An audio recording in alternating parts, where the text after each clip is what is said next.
بزرگوں اور بھائیوں، یہ 3 جگہ سے میں نے 3 آیتیں پڑھی. پہلی جگہ سورہ ہجر کی ہے، 14ویں پارے کے بالکل شروع میں. ان آیات میں اللہ پاک جل شانہ و عم نوالہ نے مشرکین مکہ جو قرآن کریم کے پہلے مخاطب ہیں، نبی پاک صلی اللہ تعالی علیہ وسلم نے جن لوگوں میں سب سے پہلے کام شروع کیا ہے اور جنہوں نے قرآن کا نبی پاک صلی اللہ تعالی علیہ وسلم کی نبوت کا، حضور کے لائے ہوئے دین کا سب سے پہلے انکار کیا ہے، ان کا ایک اعتراض ہے، اس اعتراض کا جواب ہے.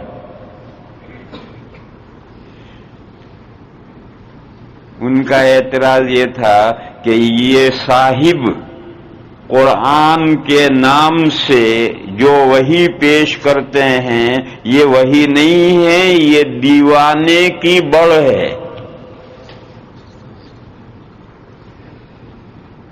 دیوانے کی بڑھ مانے دیوانہ صبح سے شام تک بکتا ہی رہتا ہے.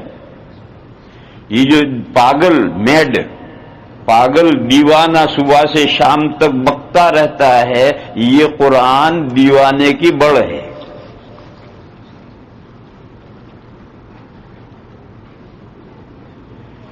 دلیل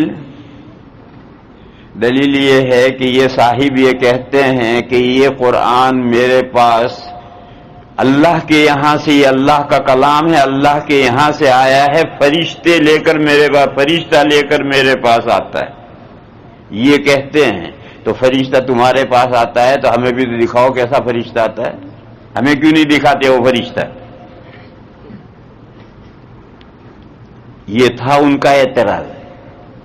دعویٰ یہ کرتے ہو کہ اللہ کا کلام ہے اور اللہ کے پاس سے فرشتہ لے کر میرے پاس آتا ہے، تو آپ کے پاس فرشتہ آ جاتا ہے تو ہمیں کیوں نہیں دکھا سکتے فرشتے؟ ہمارے پاس کیوں نہیں لاتے فرشتے؟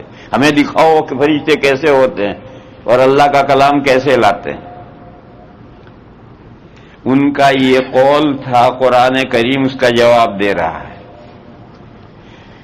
وَقَالُوا يَا أَيُّهَا الَّذِي نُزِّلَ عَلَيْهِ الذِّكْرُ إِنَّكَ لَمَجْنُونَ، اور کہا انہوں نے اے وہ جس پر الذکر اتارا گیا ہے، قرآن کریم اتارا گیا ہے، بے شک تو البتہ میڈ ہے، پاگل ہے. وَقَالُوا يَا أَيُّهَا الَّذِي نُزِّلَ عَلَيْهِ الذِّكْرُ إِنَّكَ لَمَجْنُونَ، یعنی تو کہتا ہے کہ قرآن مجھ پر اتارا گیا، اللہ کا کلام ہے اور اللہ کے یہاں سے مجھ پر یہ اتارا گیا ہے. یہ سب تیری باتیں ایسی ہیں، یہ تو یہ تو دیوانے کی بڑھ ہے. دیوانہ جیسے صبح سے شام تک بکتا رہتا ہے، بولتا رہتا ہے، ایسا تو ہی بولتا رہتا ہے اور اپنا کلام ہے اور کہتا ہے اللہ کا کلام. لَوْ مَا تَأْتِينَا بِالْمَلَائِكَةِ إِن كُنتَ مِنَ الصَّادِقِينَ، کیوں نہیں لاتا تو ہمارے پاس فرشتوں کو؟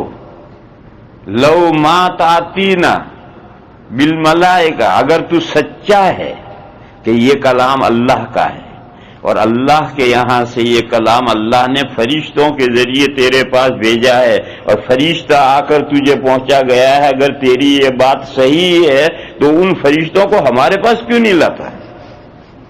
لَوْ مَا تَأْتِينَا بِالْمَلَائِكَةِ إِن كُنتَ مِنَ الصَّادِقِينَ، یعنی جب تیرے پاس وہ فرشتہ آ سکتا ہے تو تیرے جیسے ہم بھی انسان ہیں، ہمارے پاس بھی آ سکتا ہے. ہمیں دکھا تو صحیح وہ کون سا فرشتہ ہے، کیسا فرشتہ ہے جو تیرے پاس اللہ کا کلام لے کر آ رہا ہے. قرآن کریم اس کے 2 جواب دے رہا ہے، ایک حاکمانہ اور ایک حکیمانہ.